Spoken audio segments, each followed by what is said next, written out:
queridos, por favor, se coloquem sobre os vossos pés e, por gentileza, abram as vossas Bíblias no livro de 2 Coríntios, capítulo de número 9. Glória a Jesus. 2 Coríntios, capítulo de número 9 e o versículo de número 6. A seguir, nós vamos fazer a leitura da santa e gloriosa palavra de Deus. Em seguida, o nosso querido irmão e diácono Geilson vai estar fazendo uma oração, agradecendo a Deus pela leitura da palavra, bem como também orando e pedindo que o Espírito Santo de Deus, como diz o apóstolo Paulo, no abrir da nossa boca, nos dê a palavra da verdade nesta noite. Que o Espírito Santo ministre aos nossos corações. Podemos ler, amados? Amém? Amém. Então leiamos, queridos, a santa e gloriosa, inerrante palavra de Deus, que nunca falhou e nem vai falhar.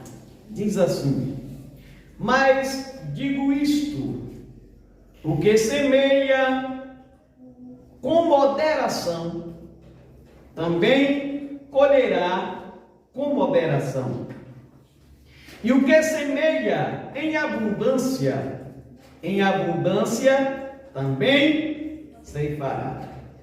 Cada homem dê conforme propôs no seu coração, não com má vontade ou por necessidade, porque Deus ama um alegre doador. Algumas traduções, que talvez seja mais conhecida, diz: Deus ama ao que dá com alegria. Aleluia. E Deus é capaz de fazer toda a graça abundar em vós, para que vós, tendo sempre toda a suficiência em todas as coisas, abundeis em todo bom trabalho. Conforme está escrito: Ele espalhou, deu aos pobres, e a sua justiça permanece para sempre. Ora, aquele que ministra a semente ao que semeia, algumas traduções diz, aquele que dá a semente ao que semeia, também ministra o pão para o alimento, ou dar o pão para o alimento. E multiplique a vossa sementeira, e aumente os frutos da vossa justiça. Amém? Daremos continuidade então à mensagem da santa e gloriosa palavra de Deus que estamos trazendo. Essa já é a quarta segunda-feira, não é? Estamos falando? É a terceira. Glória a Jesus. E o tema da nossa mensagem, quem se lembra? É servindo ao Senhor com seus bens. É quase isso aí. É quase isso aí. Porque devo adorar a Deus com os meus bens. Qual é o tema da nossa mensagem? Porque devo adorar a Deus com os meus bens. Aleluia. Porque devo adorar a Deus com os meus bens.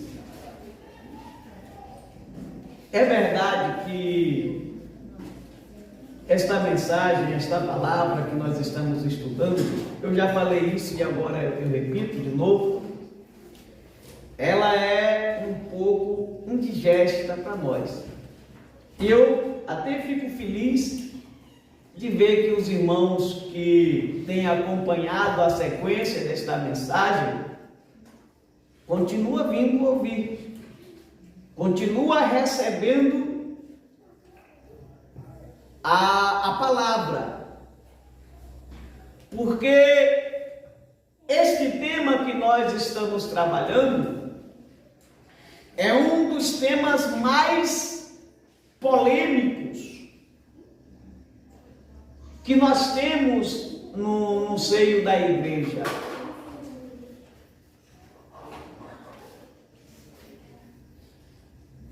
Há muita gente que entende que a igreja e que a mensagem de Jesus Cristo, a mensagem do Evangelho da salvação, ela é uma coisa espiritual. Mas as pessoas espiritualizam tanto o reino de Deus e a sua mensagem que elas se tornam incapazes de viver nesse plano do mundo físico a mensagem, porque para ela essa palavra, essa mensagem que pregamos, este evangelho, ele só existe no mundo espiritual. Ele não consegue fazer a conexão entre o mundo espiritual e o mundo físico a qual ele vive. E quando ele tem a dificuldade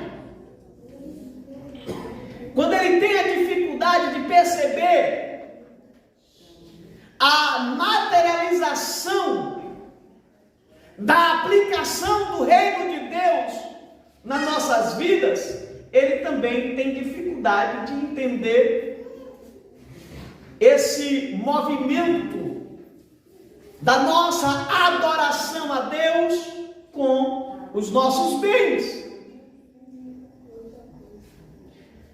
O que é uma mensagem que é algo que contraria totalmente os princípios estabelecidos pelo reino de Deus. E hoje nós vamos falar, eu acho que hoje a gente conclui este tema, a gente conclui esta mensagem querendo Deus. Nós vamos falar sobre os nossos dízimos e as nossas ofertas. E o tema, e aqui eu vou abrir um subtema para que nós possamos trabalhar hoje esta mensagem. E o subtema que eu abro aqui é que o dízimo não é o teto das nossas ofertas. Eu estou dizendo o quê? Repete comigo aí, fala assim: o dízimo não é o teto das nossas ofertas. Ele é o piso. Eu não sei se você percebeu, mas o que eu estou querendo dizer? Eu estou dizendo para a igreja de Jesus Cristo que a entrega do dízimo na casa de Deus não constitui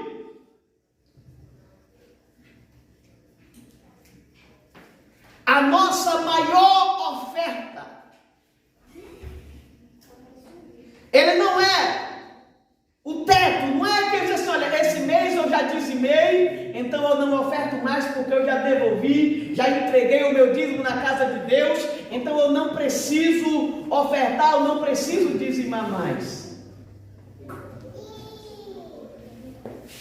E aí nós temos uma grande complicação, nós temos uma confusão que as pessoas fazem quando nós falamos a respeito do dízimo. Porque nós vamos falar um pouco mais à frente, mas tem pessoas até que dizem: olha, o dízimo foi coisa lá do Antigo Testamento, a igreja nunca, os apóstolos nunca ensinaram que a igreja deveria devolver os seus dízimos. Mas tem uma razão bem específica para que a igreja apostólica, para que os apóstolos, em suas mensagens, não abordassem com ênfase a questão do dízimo na igreja. E a razão ela é muito simples. Se você abrir a sua Bíblia, que aliás eu vou pedir para você abrir agora, no livro de Atos dos Apóstolos, capítulo de número 4, e o versículo de número 34, aí você vai perceber por que os apóstolos não tinham a preocupação de ensinar a igreja como deveria ser. A nossa adoração a Deus através dos nossos bens. O que diz aí o texto sagrado? 1, 2, 3. Não havia, pois. Parece um golinho porque tem gente que não está falando. Eu gosto quando todo mundo participa, que fica uma coisa bem bonita. De novo, 1, 2, 3. Não havia, pois, entre eles necessidade algum, porque todos se possuíam herdades ou casas, vendendo-as, traziam o preço do que fora vendido e o depositavam aos pés dos apóstolos. Você percebeu o que acontecia com a igreja primitiva? Por que os apóstolos não tiveram a preocupação de abordar esse tema com tanta ênfase como eles abordaram outros temas mais? É porque não precisava. A igreja de Jesus Cristo, ela ia muito além. Eu falei que o dízimo não é o teto, ele é o... Então a igreja de Jesus Cristo, a igreja apostólica, ela entendia esse negócio. E na época dos apóstolos, logo após a efusão do Espírito e o crescimento extraordinário, o crescimento estrondoso da igreja, a Bíblia diz que os irmãos daquele período, daquele momento, o que eles faziam? Eles pegavam as suas fazendas, as suas casas e vendiam e traziam o valor na sua totalidade e entregava, depositava aos pés dos apóstolos. Isso significa dizer que eles traziam e entregavam na igreja. Aí você vai dizer, pastor, peraí, pastor, o que o senhor está dizendo? O senhor está dizendo que eu devo pegar tudo que eu tenho e trazer para a igreja? Não, não é isso, até porque eu já falei outrora, nas mensagens anteriores que nós já tratamos aqui, eu já disse que essa parte da nossa adoração, ela é uma questão de fé, e a fé é uma coisa muito particular do indivíduo. Então eu não estou dizendo que você deve fazer absolutamente nada. O que eu estou dizendo é que a forma que nós adoramos a Deus com os nossos bens, a forma que nós entregamos na casa de Deus parte dos bens que está sob nossa responsabilidade, é uma questão de fé. Para a igreja primitiva, para a igreja da era apostólica, eles não tinham nenhum problema, eles não tinham nenhuma dificuldade em vender tudo que eles tinham e trazer e depositar aos pés dos apóstolos. É verdade que aqui tem um contexto muito importante e que eu quero tratar com a igreja também. É que eles faziam isso exatamente porque eles acreditavam que o retorno de Jesus Cristo para buscar a sua igreja seria naqueles dias imediato. Então, pelo fato da esperança, pelo fato da fé, da crença que eles tinham, que Jesus voltaria naqueles dias, eles não esperavam que passaria esse tempo. Para eles, o retorno de Jesus, quando Jesus se ascendeu aos céus, que os anjos disseram assim: varões galileus, por que estáis olhando para os céus? Se esse mesmo varão que agora vem subir é o mesmo que vocês vão ver descer, o mesmo que vocês vão ver retornar um dia. Então eles colocaram essa esperança no coração e eles acreditavam que esse retorno seria logo, seria para já. Então, se Jesus vai voltar agora, não faz sentido eu ter uma fazenda. Se Jesus vai voltar agora, não faz sentido eu estar guardando essa casa, porque ela vai ficar aqui. Quando eu subir, outra pessoa vai tomar posse. Então o que eu vou fazer? Eu vou aproveitar a oportunidade e vou investir no reino de Deus, para que o reino de Deus cresça. Esse era o pensamento dos nossos irmãos da igreja primitiva, dos nossos irmãos da era, do momento, da época da igreja apostólica. E Jesus não veio como eles esperavam. E nós estamos aguardando até hoje, mas ele virá. E aí Pedro, mais tarde, já depois de um certo tempo, Pedro fala sobre isso, e Pedro diz: olha, irmãos, eu quero que vocês entendam que um dia para o Senhor é como 1000 anos, e 1000 anos é como um dia. Ou seja, ele não está subordinado ao tempo, ele não está subordinado às horas. O arrebatamento, a vinda de Jesus Cristo para buscar o seu povo vai acontecer a qualquer momento, mas é no tempo de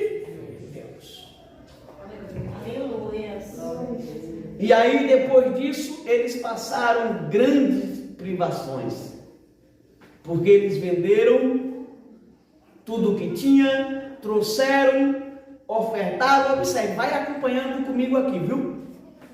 Eles ofertaram tudo o que tinha, ficaram sem absolutamente nada. E depois foi necessário que as igrejas da Ásia Menor fizessem uma arrecadação para mandar recursos para sustentar os irmãos da igreja de Jerusalém. Então, por que eu estou contextualizando o versículo que nós lemos? Para você perceber, para você entender que nós não estamos falando que você deve correr hoje na sua casa, vender a casa que você tem, trazer e ofertar nos pés de Jesus Cristo. Não estou falando que você deve correr, vender o carro que você tem e trazer a oferta e colocar e depositar aqui na igreja, colocar nos pés de Jesus Cristo. Se você quiser, em algum momento da sua vida fazer isso, é uma questão pessoal sua e de Deus. Mas o que eu estou tentando dizer é que o dízimo que as pessoas tanto falam, o dízimo que as pessoas tanto murmuram, ele não é o teto, ele não é a nossa oferta máxima. Muito pelo contrário, nós vamos aprender através da igreja primitiva que ele é a oferta mínima.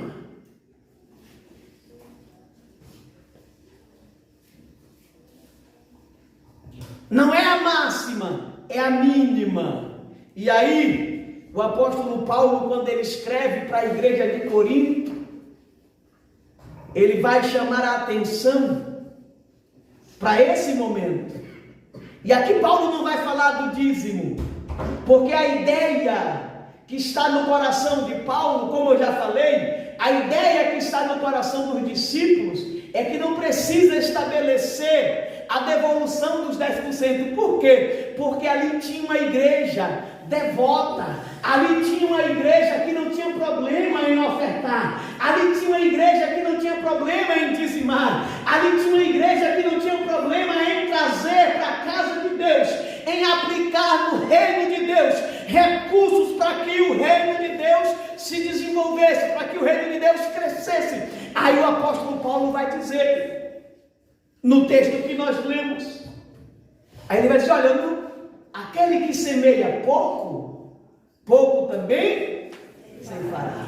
Mas aquele que semeia muito, muito também ceifará. Aí ele vai dizer assim, olha, não vou estabelecer, mas eu vou dizer, cada um contribui, segundo propôs no seu. Mas tem uma coisa que você precisa entender. Não pode ser por murmuração, como nós já falamos na semana passada. Não pode ser forçado. Não pode ser obrigado.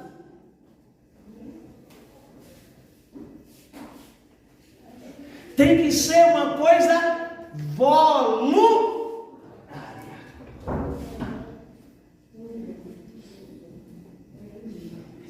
E aí Paulo vai dizer, por que tem que ser voluntário? Porque é algo que depende da fé. Aí ele vai concluir dizendo que Deus ama ao que dá com alegria.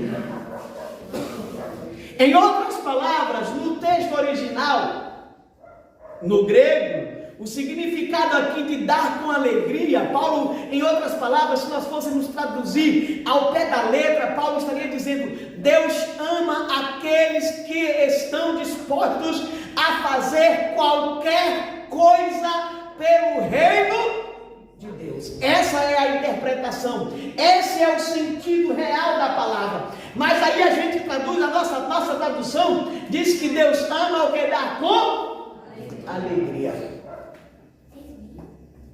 Mas o sentido aqui é que Deus ama aquele que está disposto a fazer o que for preciso pelo reino.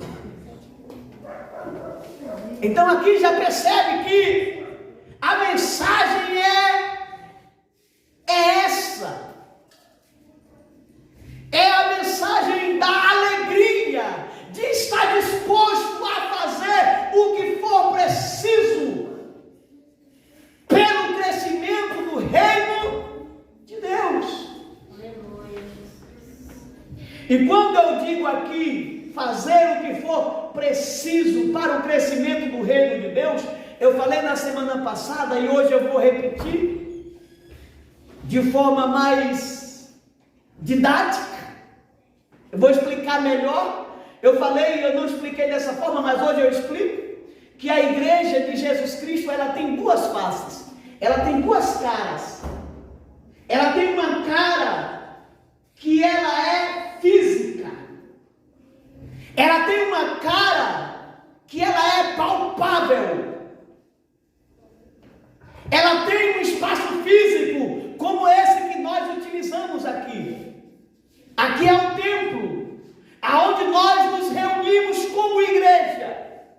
E aqui eu abro um parêntese para falar para os crentes em casa que não tem, que não existe esse negócio de você abrir a sua boca e dizer, a igreja sou eu, por isso eu não vou no templo adorar, por isso não preciso do templo adorar, porque a igreja sou eu. É mentira do diabo. Você não é a igreja, você faz parte da igreja.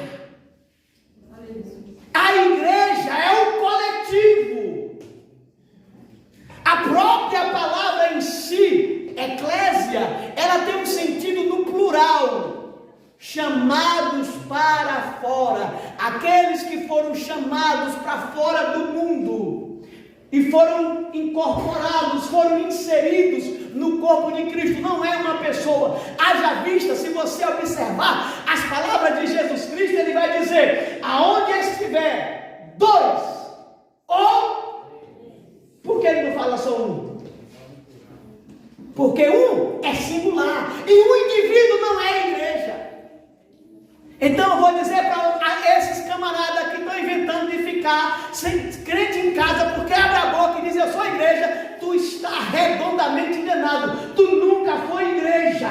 Aleluia, tu seria igreja se tu estivesse no meio de nós.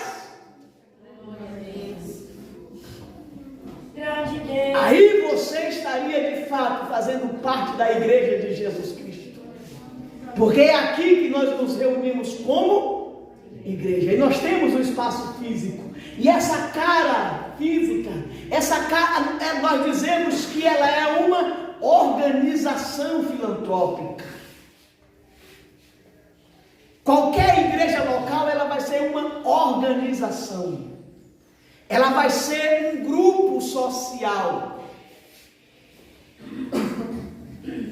No mundo espiritual, a igreja de Jesus Cristo não fica dentro das quatro paredes, porque ela é composta por crentes. Eu não vou dizer de todas as denominações, porque nem em todos os lugares que estão dizendo aí que Senhor, Senhor, Jesus está presente, muito pelo contrário. Então, sabiamente aqui eu vou vigiar e dizer que em muitas denominações, espalhadas por várias partes, ou pelas quatro cantos da terra, pelas quatro partes da terra, a igreja de Jesus Cristo está lá, ninguém vê, aleluia, ninguém sabe, mas ela existe, está espalhada em várias denominações, por várias partes do mundo, porque ela é espiritual.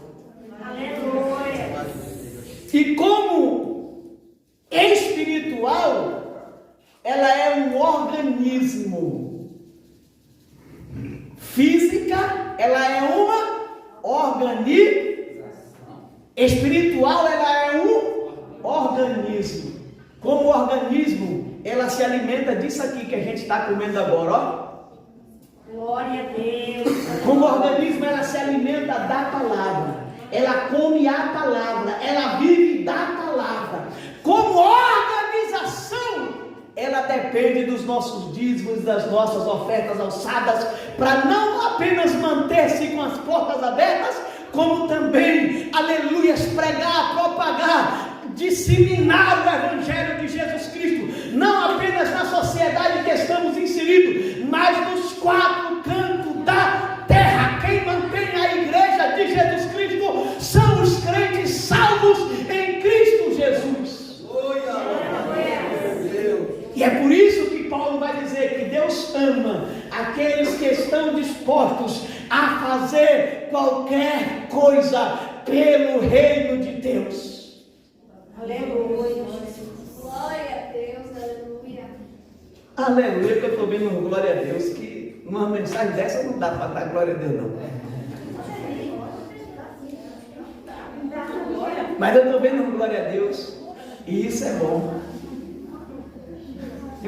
É sinal que tem crente aqui, né? Aleluia. Amém, Jesus. Aleluia. Glória a Jesus. Então observe. Deus ama aquele que está disposto a fazer qualquer coisa pelo seu reino.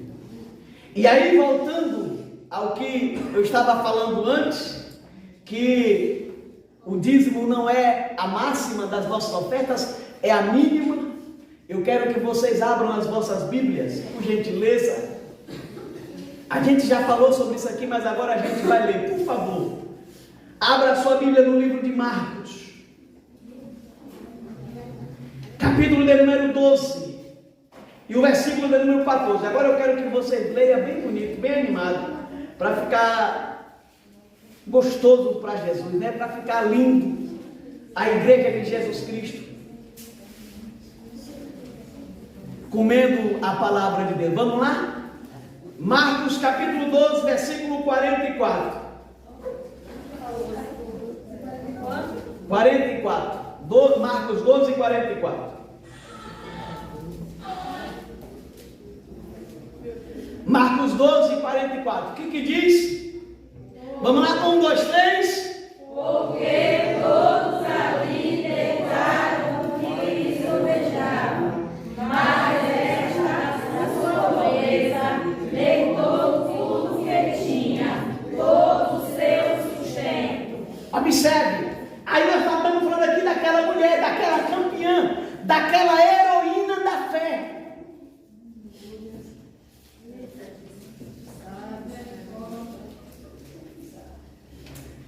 Estamos falando aqui de uma guerreira, de alguém que quando chegou nos céus, os anjos bateram continência para ela. Louvado seja Deus. Alguém que estava disposto a dar tudo.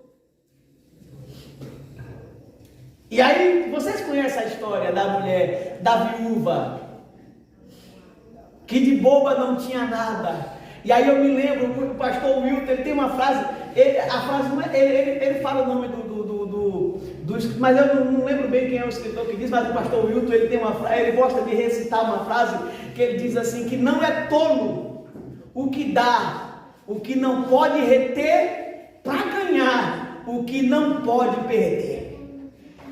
Repete comigo aí, não é tolo, mais forte, não é tolo, o que dá, o que não pode reter, para ganhar, o que não pode perder.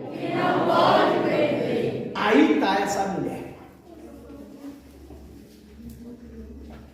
Lembra que na primeira mensagem eu falei de uns memes que andam colocando aí nas redes sociais? Lembra que eu contei o caso do bujão, que eles fizeram um meme aí com um cara com um bujão nas costas e assim a notinha de 100 reais na mão do cara, e o cara diz assim, e aí a frase diz assim, meu bujão secou, e agora eu só tenho esses 100 reais que é do dízimo. O que eu faço? Eu compro o bujão ou devolvo o dízimo?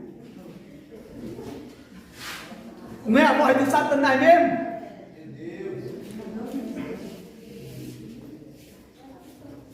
Porque qualquer homem material, qualquer homem com a visão física, mundana, avarenta, já tem a resposta na ponta da língua.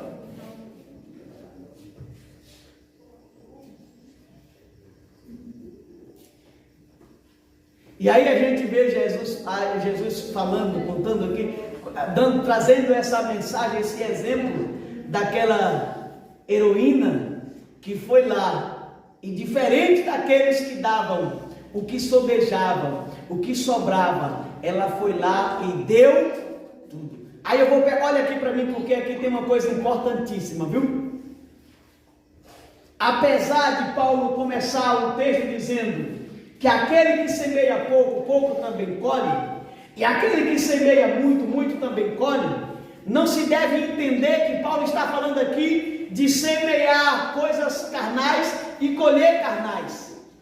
Se você perceber o texto até o versículo 10, você fazer uma análise mais profunda do texto, você vai perceber que Paulo está falando do colher não apenas a parte física, mas colher no mundo espiritual. Porque erroneamente aqui alguém pode pensar que o apóstolo de Jesus Cristo está pregando o mercantilismo, está pregando a negociata. Eu vou dar para receber, eu vou semear um bocado para também receber um bocado. Mas se você observar no versículo 10, Paulo ele já vai dizer assim, que aquele que dá a semente para o semear, ou seja, a semente que eu estou trazendo já foi me dada por ele mesmo. Lembra que nós falamos na semana passada? Quem compreendeu a mente do Senhor? Ou quem lhe foi o seu conselheiro? Ou quem lhe deu primeiro a ele para que ele fosse recompensado? Porque dele, por ele e para ele são todas as coisas. Glória, pois, a ele eternamente. Amém. Glória a Deus. Porque o colher aqui não significa dizer que nós vamos trazer uma quantia e essa quantia vai dobrar, vai multiplicar 10 vezes mais. Deus pode fazer isso, mas isso aí é se Ele quiser fazer. Porque a intenção daquela viúva nunca foi isso. Nunca foi. E eu vou falar uma coisa para vocês. Os ativistas do feminismo imagina que as mulheres precisam dessas ideologias velhas aí, armengadas, que elas estão arrumando para defender. Mas não precisa não. Porque a Bíblia fala de umas mulheres que eu vou te contar, meu velho, que são coisas incríveis. Tem uma outra viúva que a Bíblia fala, que tem uma fé, que tem que ter uma coisa, tem que ser uma coisa sobrenatural. Aquela viúva que chega na casa dela e ela diz assim: eu tenho um pouquinho de farinha e um pouquinho de azeite aqui, eu vou fazer um pão para mim e para o meu menino, e a gente vai comer e depois vai morrer. Aí o profeta diz assim: ó, antes de tu fazer, olha que coisa, eu aposto que um bocado de nós aqui, eu acho que eu não fazia assim não. Eu não vou falar de vocês não, porque eu vou logo olhar para mim. Porque tem que ter uma fé descomunal. Porque ela está dizendo assim: eu vou fazer aqui um pouquinho para mim e para o meu menino. Mas não tem perspectiva mais para arrumar nada. Então a gente vai comer esse último negócio aqui e vai sentar e esperar. Parecendo até Raul Seixas. Uma boca escancarada, cheia de dentes, esperando a morte chegar.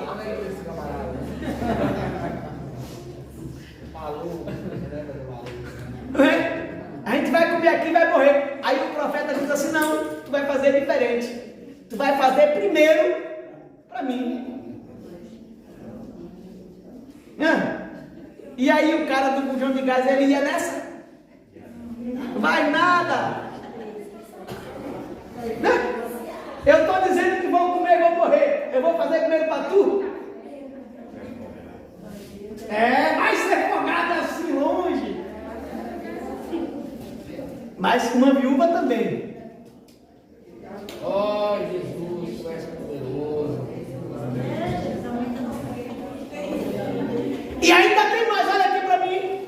Porque, aí depois, hoje que a gente conhece toda a história, a gente fala assim: não, mas ela fez porque ela ia receber, né? Mas ela não sabia, porque o profeta não promete. O profeta não fala para ela que, né? Ele só diz assim: tu vai lá e faz para mim. Quando ela faz, e depois que ele comeu, aí eu vejo um profeta que profetizou de barriga cheia. Não é não? Profetizou de barriga cheia. Que depois que ele comeu, encheu a barriga, ele disse: olha, não faltará farinha na panela e nem azeite.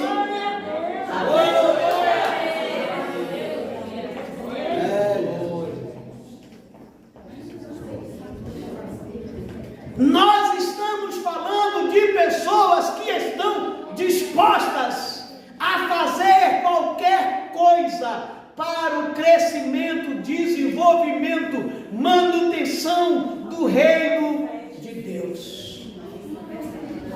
Louvado seja Deus. Aleluia. Aí aqueles que são opositores,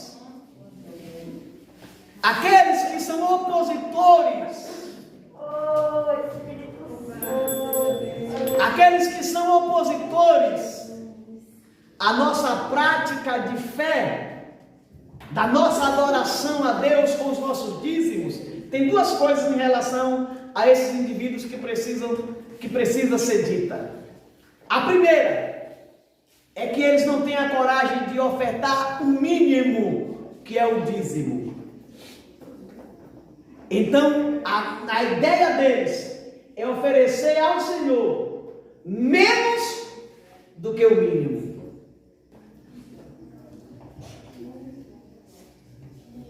Porque o coração dele, ele diz: olha, cada um contribua segundo propôs no seu. Então o indivíduo, ele diz assim: não vou dar o mínimo, eu vou dar menos do que o mínimo.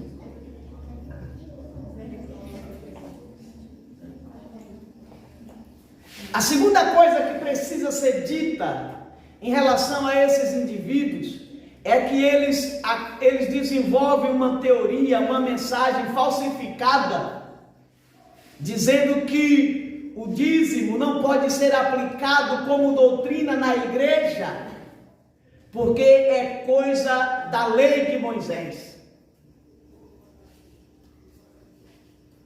É um preceito da lei. Olha, o diabo é bom em mentir. Aliás, não precisa nem falar isso, porque Jesus já disse que aquele indivíduo nunca se aprumou na verdade, é o pai da mentira.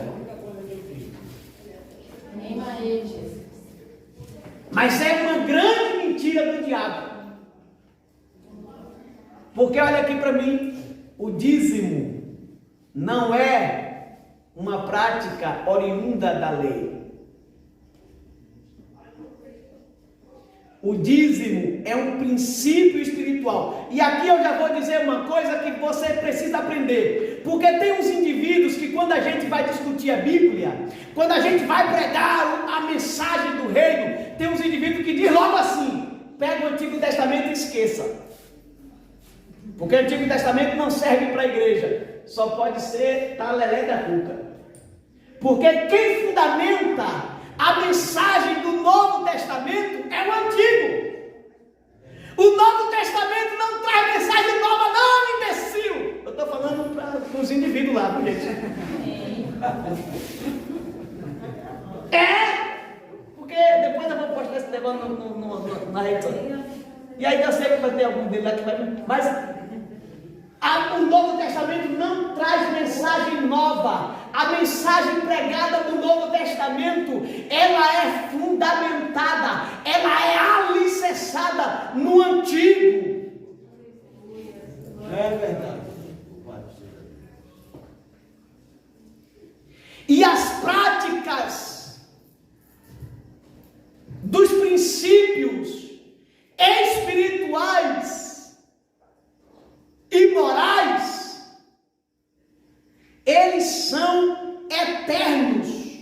Não serve apenas em relação ao dízimo. Toda prática espiritual e de cunho moral, ela é eterna.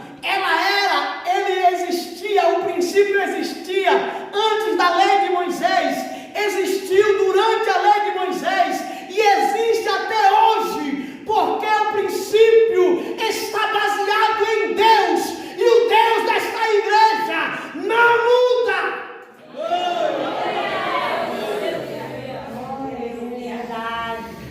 Então, quando alguém te dizer que tu pode pegar o Antigo Testamento e esquecer, jogar no lixo, é mentira do diabo.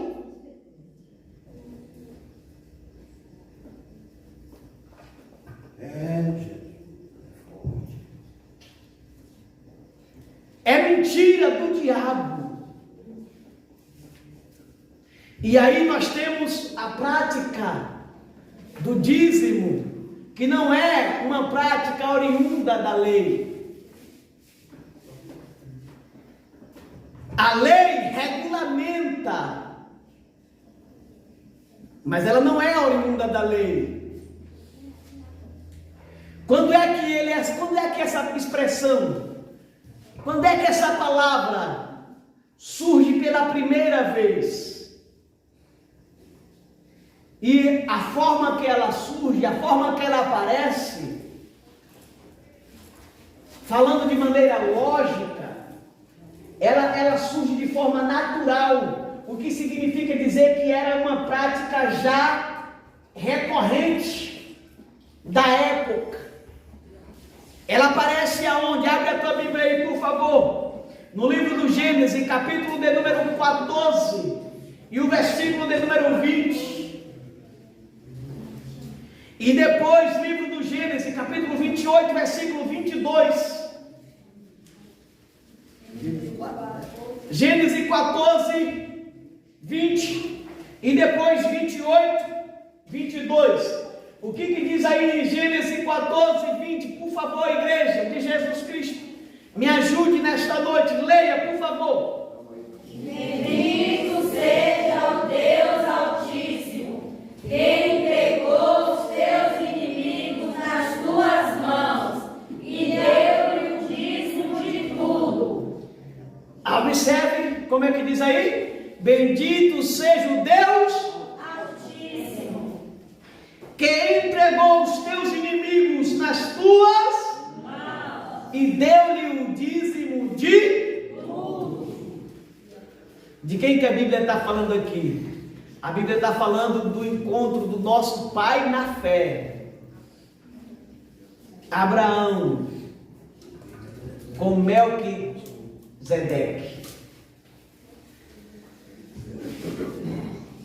E Melquisedeque aqui é uma figura, é uma tipologia de Cristo, porque ele aparece nesse texto aqui.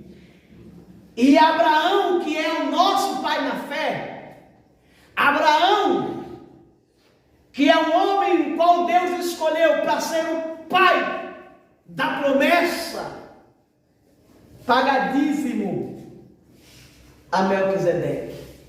Que aí mais tarde o escritor dos Hebreus vai dizer que ele aparece sem pai, sem mãe, ele entra e sai do texto bíblico sem ninguém saber de onde ele veio e nem para onde ele vai, porque ele entra e sai como uma tipologia de Cristo. Tanto é que o sacerdócio de Jesus Cristo não é de acordo à ordem do sacerdócio levítico.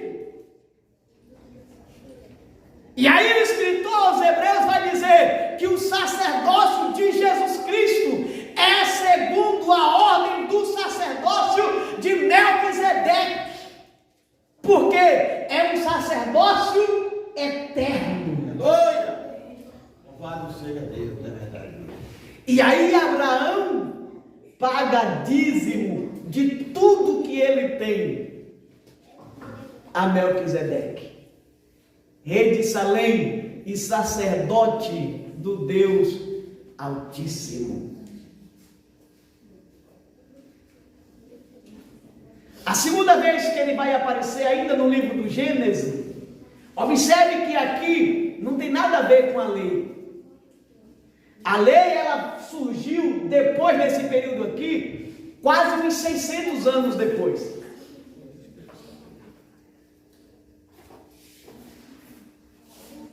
Entre 500 a 600 anos. Eu não vou precisar exatamente o tempo que ela surgiu depois, mas ela surgiu entre 500 a 600 anos depois desse momento aqui. Aqui nem se fala de lei. Não se fala aqui em 10 mandamentos.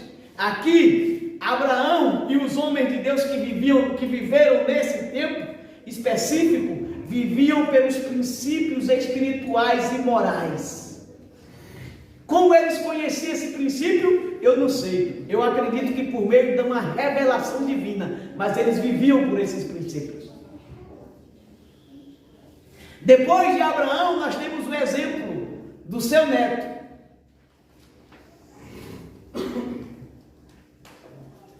Capítulo de número 28, versículo de número 22. O que diz aí?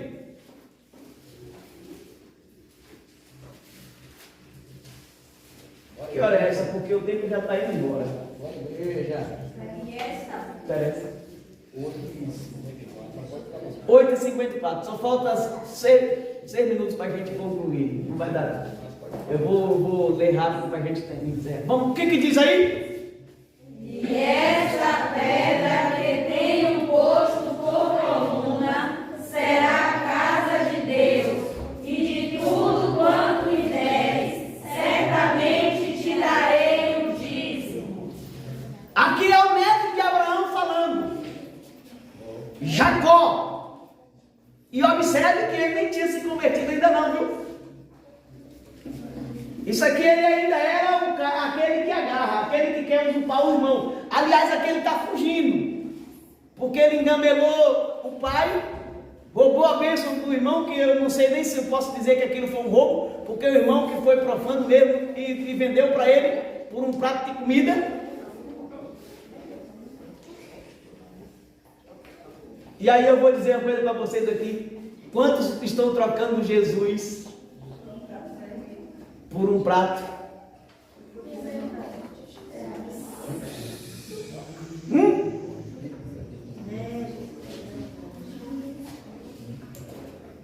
E aí ele fugindo do irmão, mas aí mesmo sem converter, porque aquele não ele só se converteu quando ele voltou da casa do tio. Que aí de madrugada ele dormindo, pegou uma briga com um anjo que era Jesus, né? Ali era uma aparição teofânica de Cristo, e ele segura naquele anjo, e o anjo diz assim: me solta que a água está chegando, não te solto, me solta, não solto, me solta, então tá, eu só vou te soltar depois que tu me abençoar. Aí o anjo diz assim: como é teu nome? Ele disse: meu nome é Jacó. Então pronto, agora tu conheceu quem é tu. Pois Jacó não vai ser mais teu nome, porque tu não vai ser enrolado mais, tu não vai ser mais mentiroso, tu não vai estar enganando mais ninguém não. Agora tu vai ser convertido, teu nome vai ser Israel. Mas aqui quando Jacó faz esse voto e esse compromisso com Deus, ele ainda era Jacó, ainda era aquele cara tribuloso, mas no meio dessa tribulação toda, ele tem noção de quem é Deus, e ele tem noção de como adorar a Deus com os seus bens. E para a gente poder concluir, porque o tempo já foi, eu ia ler Malaquias, mas Malaquias a gente já está cansado de ler. E aí eu vou pular cá para o livro de Mateus, capítulo 23, versículo 23, que os indivíduos dizem que no Novo Testamento não tem nenhuma menção a essa forma de adoração. E um dia eu falei para uma pessoa que Jesus tinha falado isso, aí ele disse assim: mas Jesus falou isso aqui porque Jesus ainda vivia na época da lei. Então pega tudo que Jesus falou e não vai seguir mais para a gente, porque a mensagem de Jesus foi toda dentro do contexto, como eu já falei, toda fundamentada no Antigo Testamento. Mateus capítulo 23, versículo 23, o que diz aí? Ai de vós, escribas e fariseus, hipócritas, pois que dais e doendo muito pouquinho, e desprezais o mais importante da lei, o juízo, a misericórdia e a fé. Deveis, porém, fazer essas coisas, e não omitir aquelas. Vocês entenderam aí a mensagem de Jesus? Ele diz assim: ai de vós, escribas e fariseus, seu lote de hipócritas, porque vocês dizimam tudo. Lembra que você vai colocando coisa na cabeça. Dízimo, oferta, é uma questão de fé. Sem fé, nem adianta, porque Deus nem vai receber. E aí é isso que Jesus está falando. Olha seus hipócritas, seus demagogos, vocês dizimam tudo, de tudo que vocês têm, mas esse dízimo que vocês estão entregando, estão ofertando, não faz sentido nenhum, porque vocês esquecem do principal da mensagem da lei, que é o juízo, a justiça e a fé. Ou é por fé, ou não tem nada feito. Aí Jesus vai dizer assim: importa fazer essas coisas sem omitir aquelas. É um conjunto.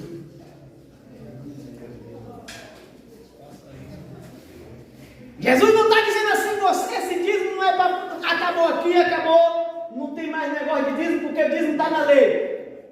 Não é mais para a minha igreja, não é isso que ele está dizendo. Ele está dizendo assim: importa fazer aquilo, ou isso, essas coisas, sem omitir aquelas. Ou seja, importa dizimar, mas sem omitir o juízo, a justiça e a fé. Ou percebeu que eu estou falando de coisa espiritual? Esse tempo todo que nós estamos falando, esse tempo todo que nós estamos trabalhando essa temática, nós estamos falando de coisa espiritual. É físico, é palpável, mas não tem sentido físico, tem sentido espiritual.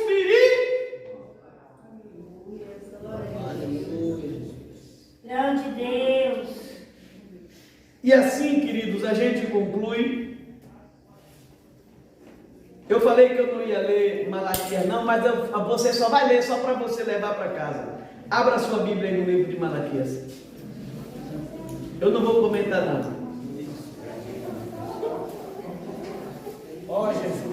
Eu não vou comentar não, a gente só vai ler, porque Malaquias, capítulo de número 3, você vai ler do versículo 8 até o 10. Malaquias, capítulo 3, versículo 8 até o 10. Malaquias, capítulo 3, versículo 8 ao 10. O que diz? 1, 2, 3. 1, 2, 3, a igreja. Louvará o homem a Deus, todavia vós me roubais e dizeis: em que te roubamos nos dízimos e nas ofertas alçadas. Com maldição sois amaldiçoados, porque me roubais a mim, vós, toda a nação. Trazei todos os dízimos à casa do tesouro, para que haja mantimento na minha casa, e depois fazei prova de mim, diz o Senhor dos Exércitos, se eu não vos abrir as janelas do céu, e não derramar sobre vós uma bênção tal, que dela vos advém a maior abastança. Aleluia. E com esse texto a gente fecha a nossa mensagem.